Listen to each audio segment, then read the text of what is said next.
So, Jason, so whereabouts are you at the moment, mate? I'm in Ventura, California. It's Nice. about an hour up north of Los Angeles. hmm Is that your is it your painting studio? I can see some of your work behind you. Yeah, it's a mess right now. I got tour boxes and all the merch back here, so it's giving me a lot of anxiety. Thank you for reminding me. I don't want to look back. I hate it like this. No, dude, I love it. I'm a painter myself. This is how it works. It's just Yeah, stacked I with can't shit. stand boxes. I can't stand stack shit. I got to get it out of here. We're leaving again in about a week, so everything's kind of in my garage right now. Mate, your paintings are absolutely fantastic. I've just been checking them out. There was a piece, Church Fix, that absolutely struck me. Oh yeah. Mate, how much work do you get to put into it these days? Like, do you paint on the road? No, no, I try and take pictures on the road. I try and get source material on the road. To me, every day is I'm trying to find something, the next idea. So I can't paint on the road. I could draw. I draw a lot. Um, but yeah, I try and paint every day when I'm home. Did you go to art school? No, I had an art scholarship in high school. Then I dropped out of high school and I kind of just went on the road. And I figured that what better art school than the road? That's it. You bloody good at it, man. I'm not just blowing smoke up your ass. Like your oils work is really good. Well done. Thank you. Thank you. I hope when I get older, I reach a point where I could feel comfortable about it. But thank you. I appreciate that. Yeah. Mate, I've been cranking the album last night during cardio. So nice work. It's awesome. How long have you been working on it? 2 years, about 2.5 years throughout the course of the pandemic, and maybe even a little bit longer. What Looking over it, I mean, I know this is like asking someone who their favorite child is, but what tracks stand out as the proudest achievements on there and why? I like the first song a lot. The first song to me is it's something different. It's probably heavier than anything we've done in a long time, and it has an apocalyptic like feel to it. There's something that's so about this time right now, and I can't put my finger on it. Sometimes the music makes me feel a certain way that makes me feel the same way that the world makes me feel. And when those two feelings converge, I want to try and convey that in words, but I don't want to say too much. So I create kind of abstract sentences that don't really make sense, but they kind of do to me, and they kind of add to the tone. And I believe tone is more important than actual meaning sometimes, because tone is ambiguous and you could add your own, it leaves it open for you. So to me, that first song is the most true to the time right now and everything going I on. Yeah, the tone of it is you're not wrong. I pressed play, and as I started going on the machine, and then after about 20 seconds, I was like, "Is this the Strung Out album, or have they sent me like it's metal? It was heavy, dude." Heavy as fuck. Yeah. Yeah. Yeah, it is. It is. It's probably our heaviest record ever. Hmm. I couldn't believe it. I This is how I know I've done too many interviews in my time. I only just realized that I actually spoke to you guys back in 2008. I interviewed Jake, I believe, on when you guys were touring Blackhawks over Los Angeles Oh, in that's a long time 2008, ago. and I It's couldn't like a even fucking lifetime. remember. Yeah. Right. Yeah, so you're in California. Yes. What is life like in California right now? Because as someone who hasn't been there, but gets all the news coming from the United States. It seems to be a very conflicting reports as to what it's like. How would you describe it? California is a very complex place. Right now it's absolutely beautiful. Like spring hits here first before it hits anywhere else in the country, and it's blossoming right now. And you when you're if you were here right now, you would get people's love for California. It's so beautiful here. We have mountains. I live near the ocean. It's beautiful, but everything else is fucked. Nobody can afford to live here anymore. And it is. There's America's a very conflicted place right now, and California is probably the exemplifies that the most out of everything. It's a lot to draw from as an artist. I've always loved writing about there's a reason so many artists move here or write about it. It's so everything's so exaggerated. You have the desert, then you have the ocean, you have mountains, then you have cities. Like it's everything here, and it's right here. And it's loud.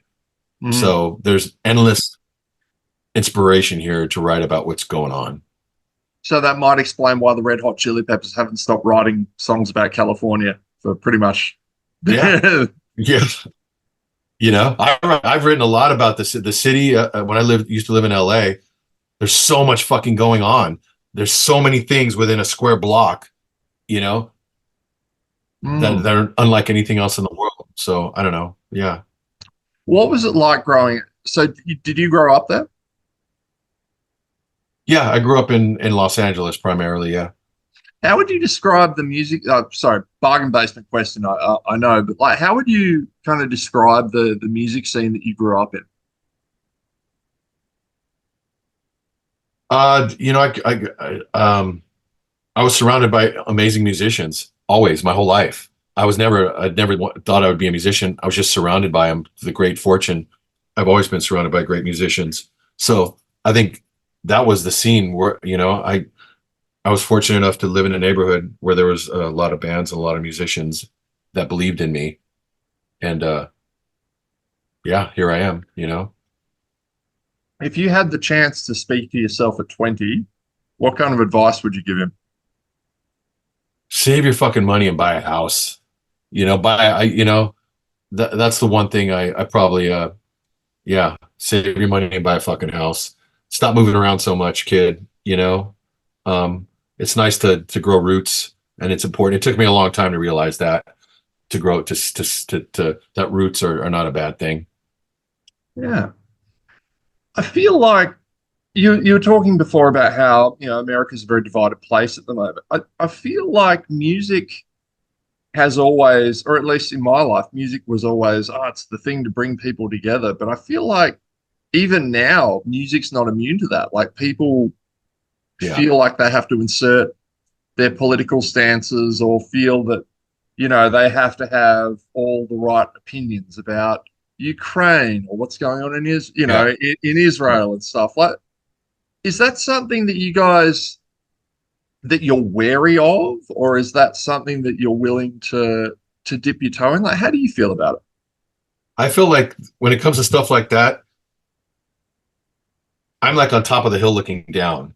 That's my job, is to look at the whole thing, to look at the situation as a whole, and not to take a side, but to record what I see from a humanitarian viewpoint. And I think that's what brings people together. And I will always try to do that. To me, politics in a band divides it. You're canceling out half your audience when you get too political. And I try to transcend politics. And I think that's what music should always do, is transcend politics, take you to a higher place. You know what I mean? Like when you take sides and politically, you're just trudging around in the fucking dirt with everybody else. As an artist, I think it's your job to walk a little bit higher up the hill. You know what I mean? And take that however you want to take it. But I think that's how you bring people together. When people forget about their ideology for a moment and they remember that there's something more. I think that point about forgetting ideology, it also probably doesn't help if, like, for example, Rage Against the Machine, where the soundtrack to my childhood, it was all really irate and damn the man, and then you grow up and realize, hang on, they're multimillionaires. Like, Yeah. how did that happen? But the feeling's still there. Mm. Whatever you like, that's the thing that you shouldn't really meet your heroes or anything like that. Or sometimes when actors get too political, I lose interest in their roles because that they've inserted something in between that. It's interesting. It's just, you have to remember that the music is bigger than the musicians. It's more important than the musicians. You know what I mean? The musicians are fucked up. They're frail people. They're frail, broken, dysfunctional people doing something great. Everybody has that in them to do something great with their life, no matter how fucking frail or dysfunctional they are. You can't judge them on that because everybody's that. It's that one thing that you can do that's better than you. You know what I mean? And people always judge. It's just such an interesting thing. As long as the music still moves you, that's the most important thing. It doesn't, like I said, what you do with it once you paid for it, it's for you. Mm. I feel that that's a really good point, like about, not meeting your heroes and whatnot. I swear, I don't know if it's always been like this or if it feels like it's a symptom of today's society, but people feel like they need to worship everyone whose music that they like. And it's so if that person says or has one thing or something that disappoints them, all of a sudden they're, oh shit, it's over. Like I Yeah. like Jesus Christ, stop putting people on pedestals. You don't Yeah. have to Yeah. agree with everyone. It's like staring at your hand and missing the sun, like you're inserting something in between you and the music. You know what I mean? And you're making it the musician. You're projecting something on. It's terrible. It's terrible. You know. Um, that's why psychedelics are important sometimes because they remind you that there's deeper things. You know, Yeah, yeah. there's The ego deeper death there's and that kind of things. thing. Yeah, it just fades away, man. You got to lose the ego in yourself and in others and see past it. Has that been something that w- is that has that been kind of a consistent thing through your life, or was that what like a just a like you took mushrooms when you were 32 and went, oh my God? Was it a Pretty was consistent. I've always been. Some people are, drugs to me have always been a tool. I don't do them like I used to. I'm a dad now, and I have fuck. I can't. I don't want. I can't. But I used to use them as a tool, and they were never something to party or get addicted to. Drugs to me were always a means to an end, change, lose inhibitions or change perspective, or if you're acrobatic enough, you can get a lot out of different drugs or different substances or different, if you know what you're doing and you have the strength, you can dive in and grab what you need, then come back out. yeah. The album art for this is fantastic. Is that one of your pieces? No, it's an artist, Morgan. I found that painting in the middle of recording this record, and it was the perfect tone. Like to me, it was perfect. It was the perfect visualization of what I was trying to do musically. And so I found it early and I kept it around. I made sure everybody saw it and felt it as we were recording the record. So it definitely had something to do with they both had something to do with each other, the music and the art. That's really interesting because I find most people they'll be sourcing artwork or they'll be trying to create what artwork after the music has been completed. So in this instance, Sometimes that happens. If you get lucky, and I like to think that I'm the guy in the band with like, I can wrap the whole thing up in a nice package. Like I'm not the best guitar player. I'm not the best drummer. But I can arrange things and I could like find a visual like representation of what we're trying to do, and then maybe set a tone to it, and kind of steer the ship in a little in a way.